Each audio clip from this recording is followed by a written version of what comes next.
Hello, and thank you for listening. My name is Luke Mardigian, and you are listening to Be Insured, where we talk about business, leadership, and insurance. That way, on your worst day, when you need it the most, you will be insured. Before we dive into today's topic, I want to tell you about a phenomenal resource we created just for our listeners called the Ultimate Commercial Insurance Roadmap. This guide breaks down the 4 major things every business owner must look out for in order to save money and ensure their company is properly protected. You can get your hands on this guide right now by heading to beinsuredonline.com. That's beinsuredonline.com. Listeners, say what you want about social media, but email marketing is still one of the best conversion tools you can use. So whether you already have an email list or you have a list of clients you've worked with in the past, but you don't have a clear strategy on how to use them to raise revenue, then today's show is for you. I'm excited to be joined by my co-host, Megan Vermillion. And we are so lucky to be joined by email marketing expert and copywriter Ian Stanley, who's the creator of the 80/20 email copy crash course and several other things, and is also a 7-figure copywriter himself. And he helps people write emails that make you money with proven formulas and structures. Ian, thank you so much for being on the show today. Yeah, happy to be here. So, Ian, I'd love to hear a little bit more about your story. Why did you decide to create the 80/20 course? What kind of led you to that point? So the original course came about because I had been writing emails for, I think at that point, maybe a year and a half with the company that I was working with. A year and a half of actually really making money. And so I was actually leaving that company, and I felt guilty because I used to have a bunch of emotional hang-ups about that stuff. And so basically I was like, all right, let me help your people, whoever you bring on, write good emails even when I'm gone. And so that was the first part. And then the other part was there was a course called Copy Hour, still out there actually. Yeah, Derek Johansson. Yeah. Yep. And so that was sort of my first jump into copywriting, was going through Copy Hour, where I basically would sit down for an hour every morning and I would hand copy, just write out by hand in these yellow notepads, proven sales letters and stuff that had worked in the past. And so I actually sent Derek an email. I lived in San Diego at the time, and I knew he lived there.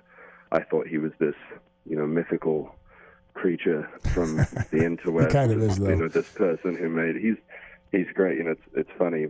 I sent him this email that says, "Buy you a drink?" ? And then we ended up meeting for coffee. And I basically was like, first off, I was so arrogant. I was like, I think you should make Copy Hour better. Here's how to do it. And then he also was thinking about not doing it anymore. And I was like, you have to keep doing it because it changed my life. And thankfully he's continued to do so. But I basically said I want to create like an email version to teach people email copy, using a mix of teaching the principles and the strategies, as well as giving people stuff to actually hand copy, because it trains the subconscious. There's no faster way to learn. And so that's really how it started. And now, ironically, Derek picked my fantasy football team this year. I was doing a stand-up show at the time that my team had a draft, or my league. And so now, he's one of my close buddies, and things have changed rather dramatically. But yeah, a big part of it was really, one of the actual original emails I wrote to sell the course. My girlfriend at that time wanted to write children's books. And so I was like, well, I bet you could. I was like, if I wanted to write children's books, I would just take like the top 10, top 50 of all time, and I would just write them out by hand. And there's no way I wouldn't learn the structure of how to write a great children's book. Doesn't mean you're going to become, Dr. Seuss overnight, but you're going to get pretty good. And so that was sort of the concept, was to mix all the stuff I had learned from sending this, 1.2 million person email list, with how to actually teach it to other people. Yeah, and now you actually are a guest writer on Copy Hour. I've seen your emails come through. He uses some of your emails as examples. So pretty cool how that's come full circle. Yeah, there's been a few of us who've gone through his stuff and become quite successful. There's a lot of people who've succeeded, but there's, a handful who've become sort of 7-figure business owners or high 6-figure copywriters. And so it's been really cool to be a part of Derek's sort of whole thing. Yeah. Ian, why is email such an effective marketing tool? I think one of the most powerful reasons is it's still the only place outside of a text message, which I think all of us would agree would be pretty powerful. But you can't write super long text messages. Yeah. Right. But basically, other than text, it's really the only place where you show up in the same place where your email could be between an email from your best friend and from your mom or your dad or, somebody that they work with. And no matter what, I love when people say email's dead or email's dying, because I'm like, awesome. I'm just going to keep making more money while you jump ship. Yeah. And so it's, if you can get into the inbox and you know what you're doing with email, I think, there's some stat that flies around all the time. You get 44 times back your investment or something, and it's definitely more valuable and more powerful than any other medium, whether it's Instagram or YouTube or Facebook. The most valuable part of email, in my opinion, outside of how well it actually works as far as, sending the emails themselves, is the fact that you own it. And since I was a kid, I've always been focused on building assets, things that I own, things that can make me money forever. And the issue with even an Instagram following or YouTube or Facebook, I used to have videos that would go into the hundreds of thousands each time I posted a Facebook video. And then now, if I don't spend any money on it, it's, a few thousand views, because Facebook owns all of that data. They own all of the audience that you build. That's not yours. Whereas with email, even if an email service provider decides to, delete your list and pull everything off, you can still download your list and own that asset, and you can make money from it forever. Whereas YouTube, Instagram, Facebook, they're all in the control of these massive monopolies that shape our entire society. Yeah. And they can basically dictate your future at any given moment. They can say, look what just happened with Instagram. Well, we're going to take your reach down from everyone to 10%. Yeah. Yeah, that's exactly what happened. Revenues got cut by 90%. Yep, that's exactly what happened to our agency when we started. We could organically grow a pretty big following, and then now it's like if we don't pay to play, we just don't have the same reach that we once have.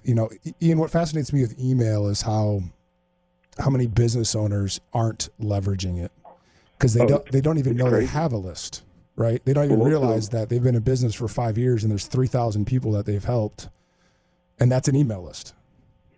Yeah, and it's an incredibly valuable one too if they're buyers. I don't know exactly the audience who's listening to this, but I'll say that not every business can benefit from Instagram or Facebook or YouTube, but I'm yet to find any single business that can't make more money using email. And that's not just because I'm the email guy. I've thought about it quite a bit. I'm like, what about, day traders and these different types of people? If you read the book Principles by Ray Dalio, he sent a daily telex, which is the equivalent of, an email. He sent that for I don't know how many years, and that was a big part of what brought them so many of the massive clients that Ray Dalio is, multi-billionaire, one of the richest people in the world, hedge fund manager, and he built a chunk of, his clientele off of the back of essentially daily emails. And so, if it's good enough for him, I think it's okay for me. Yeah. What kind of results have you seen from your email lists?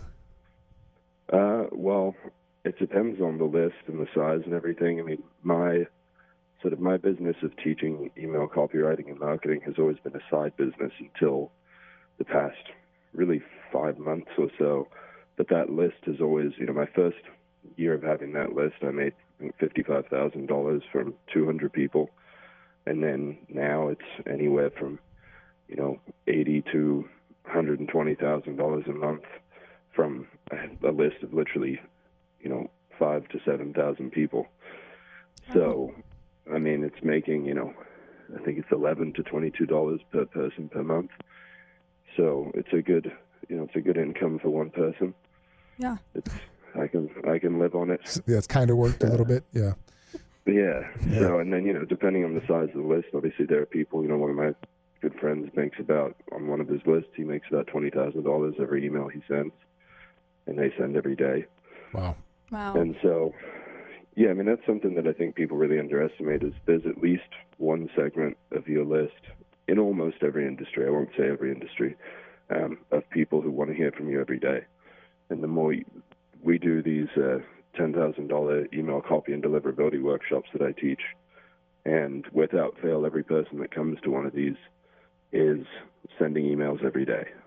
And the more you mail, the more you make. If I don't send an email on a certain day, I basically cost myself money, which I do from time to time. Yeah. Why do you think you've been able to achieve so much success doing this? Simplicity, I think. I'm a very simple person, and I don't like complexity. I think in the marketing world, there's a lot of, sexy tactics and techniques, and I focus on principles and strategies, and the principles and strategies should dictate the tactics and techniques. And I think people are so obsessed with what's working right now, shiny objects, and, jumping from one thing to the next. And okay, today it's Instagram, and tomorrow it's YouTube, and then it's TikTok, and then it's this, and there's no focus. I know that my email list is always going to make me money. And so I just focus on having fun. I have this very weird thing in my life where the more fun I have, the more money I make. And I don't take myself too seriously, and I don't take my life too seriously. And so for me, it's, it really comes down to keeping things very simple. I think people overcomplicate things. They find complex problems, and they think that they need complex solutions. But if you send an email to the people that either are interested in your stuff or who have already bought your stuff, there's a chance they're going to buy more of your stuff. And so you just send them the type of stuff that they want to hear about, and you don't make it too fancy, and it tends to work really well. I think that's a big part of it. It's just simplicity. Yeah, if you hadn't answered it that way, that's what I was going to say. I watched a Facebook Live, I think you put it out last week or the week before, on open loops. Yep.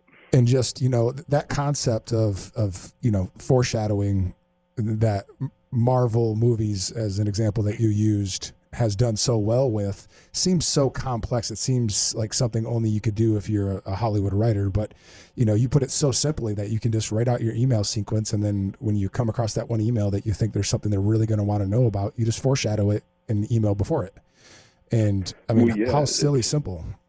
It is that simple. And people, the reality is marketers make their money by making the simple seem complex at times, the people who teach marketing, because they don't want to make it be like, oh, actually, you can do it this easily. It's like there's a guy who has a great email course that I used when I started out, but it's just so complex, but it seems really cool. You're going through it and you're like, oh my God, this is the most amazing thing I've ever seen. I'm going to make so much money. And then you realize that if you're not a genuinely very good writer with a lot of experience, you're probably not going to do that well, or it's going to take you a while. And so it's like open loops and, storyboarding and all this stuff. And I'm like, just write your stuff. And then an open loop is literally just asking a question that you're not going to answer right now. Yeah. That's it. And instead, these people take multiple pages and, days and days of courses just to teach you that one thing that I just said. In 5 seconds. Yeah.